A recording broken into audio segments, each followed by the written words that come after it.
il est déjà temps d'être à la recherche de notre nouvelle Miss France. Comme chaque année, les comités se lancent dans plusieurs étapes dans tout le pays avant d'arriver à l'élection nationale en décembre et prochainement, si est-il la Miss Paris qui devra être désignée. Après un premier tri parmi 158 candidates, elles ne sont désormais plus que 12 à espérer décrocher ce titre. Elles seront départagées le 19 juin prochain au Lido.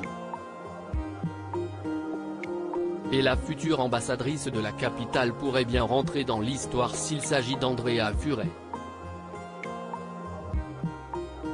Et pour cause, elle est la première candidate transgenre à tenter sa chance dans le concours. Andrea Furet est âgée de 19 ans et a entamé sa transition il n'y a pas si longtemps, juste après le lycée. J'ai passé mon bac en candidat libre pour avancer sur ma transition, avait confié la jeune femme à TF1. Évidemment, j'ai fait un coming out trans public. Je pense qu'il y a eu des surprises, car je n'avais jamais parlé avant. Mais en même temps un peu d'indifférence aussi. Tant que j'étais heureuse, ça ne dérangeait personne. La jeune femme a depuis déjà beaucoup fait parler d'elle de par sa carrière de comédienne dans laquelle elle s'est lancée. Elle a été vue dans le poignant téléfilm de TF1 Il est elle, où elle y jouait le rôle de Julien, un adolescent qui souhaitait changer de genre. Andrea Furet a également rejoint le casting de la saison 2 de La Faute à Rousseau, dont un épisode qui lui était consacré a justement été diffusé mercredi soir sur France 2.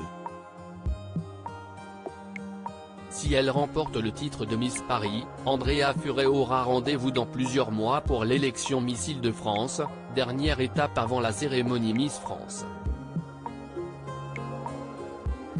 Sa participation au concours représente un grand pas pour le concours qui cherche à se moderniser et à évoluer sur tous les points depuis l'arrivée d'Alexia Laroche-Joubert au poste de directrice de la société Miss France. On constate en effet que les critères pour concourir sont beaucoup moins stricts qu'il y a encore un an.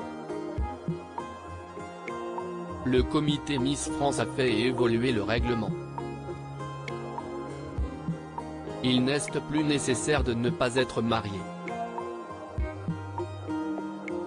Et il n'y a plus de limite d'âge, a indiqué Béatrice Attard, la présidente du comité Miss Paris, pour Le Parisien.